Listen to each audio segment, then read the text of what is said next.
তো গাইস এটা আমরা কি শুনছি একদম নাকি নতুন ইতিহাস যেটা নাকি মানে মানুষের গা শিউরে উঠবে মানে এমন একটা ভিডিও কিন্তু হতে চলেছে আজকে মানে আমরা তো পুরোপুরি অবাক তো সেই অবাক যাতে তোমরা হও তার জন্য কিন্তু আমরা আজকে ভিডিওটা নিয়ে চলে এসেছি অবশ্যই তো চলো সর্বপ্রথম আজকে টাইটেলটা আমরা জেনে নিই তো বলছে 13 বছর পর জ্বলে উঠলো চিমনি মানে কিসের চিমনি জ্বলে উঠলো সেটা কিন্তু আজকে আমাদের মেন কথা একদম মানে গোটা 13টা বছর পর মানে একটা দুটো দিন না কিন্তু 13টা বছর পর কোথায় জ্বলে উঠলো এই চিমনিটা সেটাই কিন্তু আজকে আমরা দেখতে চলেছি একদমই তাই তো আমাদের মেইন ভিডিও ডেসক্রিপশন বক্সে চলে আসবে প্লিজ গাইস তোমরা ওখান থেকে চেক আউট করে নিও তো চলো গাইস আজকের ভিডিওটি দেখা যাক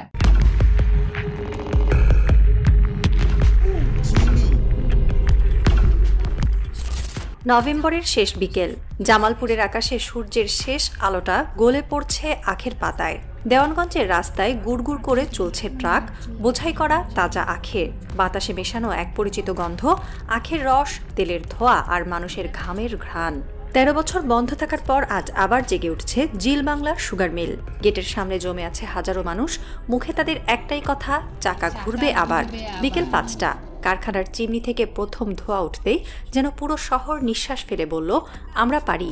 যে চাকা একসময় বন্ধ হয়ে গিয়েছিল রাজনৈতিক অবহেলায়, সেই চাকা আবার ঘুরছে শ্রমিকের হাতে, কৃষকের ঘামে, আরেক নতুন বাংলাদেশের স্বপ্নে।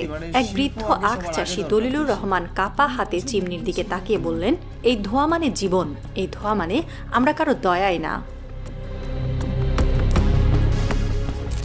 দেওয়ানগঞ্জের এই মিলের গল্পটা পুরনো। 1957 সালে নিউজিল্যান্ড সরকারের সহায়তায় পাকিস্তান যুগে গড়ে উঠেছিল এই ভারী শিল্প প্রতিষ্ঠান। তখন এটি ছিল পূর্ব পাকিস্তানের গর্ব। শত শত শ্রমিক, হাজারো পরিবার যাদের জীবিকা ঘুরত এই মিলের চাকার সঙ্গে। স্বাধীনতার পরও কিছুদিন চলেছিল ভালোই। বাংলাদেশের লাল চিনি তখন ছিল দেশের গর্ব, যার ঘ্রাণে ছিল কৃষকের পরিশ্রম আর আত্মনির্ভরতার স্বাদ। কিন্তু সেই মিষ্টি ইতিহাসে হঠাৎ করেই ছায়া নামল। প্রতিবেশী দেশের সিন্ডিকেট আর রাজনৈতিক দুর্বলতায় একে একে বন্ধ হতে থাকলো মিলগুলো। নিম্নমানের ভারতীয় সাদা চিনি এসে ভরিয়ে দিল বাজার, আর লাল চিনির মিষ্টি হারিয়ে গেল রাসায়নিক সাদা ঝলকে। একসময় এই দেশে 17টি সরকারি চিনিকল ছিল, আজ বেঁচে আছে হাতে গোনা কয়েকটি। তবু জিল বাংলা সুগার মিল যেন মৃত থেকে পুনর্জীবিত হলো, যেভাবে কোনো বৃদ্ধ গাছ নতুন কুড়ি ফোটার মাটির নিচ থেকে। চিনির এই গল্প কেবল অর্থনীতির নয়, এ এক নিখুঁত রাজনৈতিক নাটক। ভারত বছরের পর বছর ধরে বাংলাদেশকে পরিণত করেছে তাদের নিম্নমানের চিনির বাজারে। যখন দেশের চিনিকলগুলো লোকসান দেখিয়ে বন্ধ করা হচ্ছিল, তখন সীমান্ত দিয়ে প্রবাহিত হচ্ছিল কোটি টাকার ভারতীয় চিনি। চিনির সঙ্গে ঢুকে পড়েছিল এক নরম দাসত্ব। আমরা নিজেদের পণ্য ভুলে গিয়েছিলাম, আর বিদেশে চিনি খেতে খেতে অভ্যস্ত হয়ে পড়েছিলাম পরনির্ভরতায়। এক অর্থনীতিবিদ লিখেছিলেন, বাংলাদেশে চিনি বন্ধ করা মানে শুধু কল বন্ধ নয়, এটা আত্মনির্ভরতার চাকা থামিয়ে দেওয়া। এমন সময় এলো 2024 সালের আগস্ট। রাজনৈতিক পরিবর্তনের পর অন্তর্বর্তী সরকার ঘোষণা দিল, দেশের বন্ধ কলগুলো আবার জাগবে। আর সেই প্রতিশ্রুতির প্রথম প্রতীক হয়ে দাঁড়ালো এই জিল বাংলা সুগার মিল। 28 নভেম্বর বিকেল 5টা, মিলের সামনে উৎসবের আমেজ। ঢাকঢোল, ব্যানার আর হাজারো মানুষের ভিড়। সাইরেন বাজতেই যেন বিদ্যুৎ ছুটে গেল জনতার শরীরে। চাকা ঘুরল, আর ঘুরতেই উল্লাসে কেঁপে উঠল দেওয়ানগঞ্জের আকাশ। মঞ্চে দাঁড়িয়ে মিলের ব্যবস্থাপনা পরিচালক তরিকুল আলম বললেন, এই চাকা একবার ঘুরে গেলে আর থামবে না। প্রধান অতিথি হিসেবে ভার্চুয়ালি যুক্ত ছিলেন শিল্প মন্ত্রণালয়ের অতিরিক্ত সচিব রাশিদুল হাসান। তিনি স্পষ্ট করে বললেন, দেশের চিনি শিল্পকে টিকিয়ে রাখতে এখন আর কোনো আপোষ নেই। চাষি, শ্রমিক ও প্রশাসন 3টে স্তম্ভ একসাথে দাঁড়াবে। আর উদ্বোধন করলেন বৃদ্ধ আখ চাষি দলিলুর রহমান। তিনি নিজের হাতে আখ ছুড়ে দিলেন কনভেয়ার বেল্টে। ধাতব শব্দে প্রতিধ্বনিত হলো সেই প্রতিজ্ঞা, আমরা ফিরেছি। এই মিলের লক্ষ্যমাত্রা এবারে 71,000 মেট্রিক টন আখ মাড়াই, আর উৎপাদন হবে 4,500 মেট্রিক টন চিনি। সংখ্যাটা হয়তো ছোট, কিন্তু এর প্রভাব বিশাল।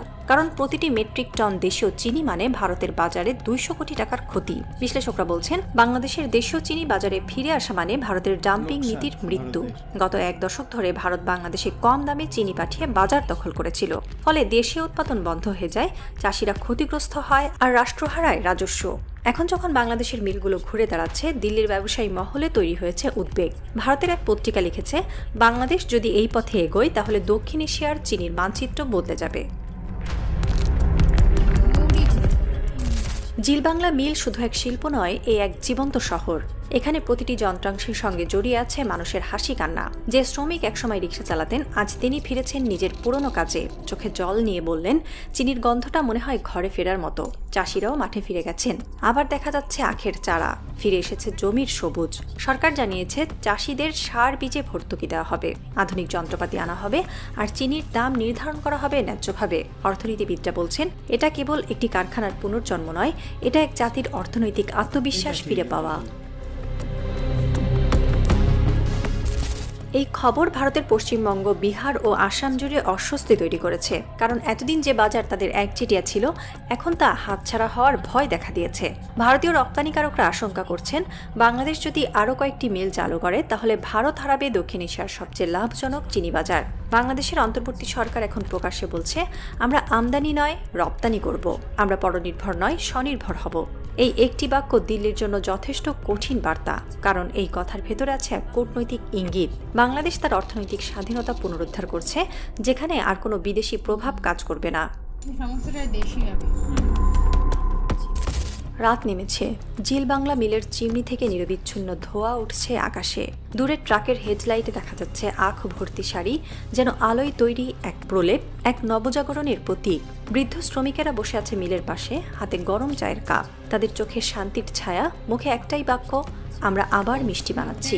আকাশে হালকা ধোঁয়া মিশে যাচ্ছে তারার আলোয়, চিনির গন্ধ ভেসে আসছে বাতাসে, যেন এই গন্ধই বলছে, আমরা দই চালের দেশ নই, আমরা শিল্পের দেশ। দেওয়ানগঞ্জের এই রাতে যেন কেউ ফিসফিস করে বলছে, এই ধোঁয়া কেবল চিনি বানায় না, এটা বানায় আত্মনির্ভরতার ইতিহাস। দূরের কোনো সাংবাদিকের কলমে লেখা হচ্ছে পরদিনের হেডলাইন, বাংলাদেশের চিনি কল আবার জ্বলে উঠল, দক্ষিণ এশিয়ার অর্থনীতিতে লাল বিপ্লবের সূচনা। এভাবেই আখের রস থেকে, মেশিনের চাকা থেকে, আর মানুষের ঘাম থেকে জন্ম নিচ্ছে এক নতুন বাংলাদেশ।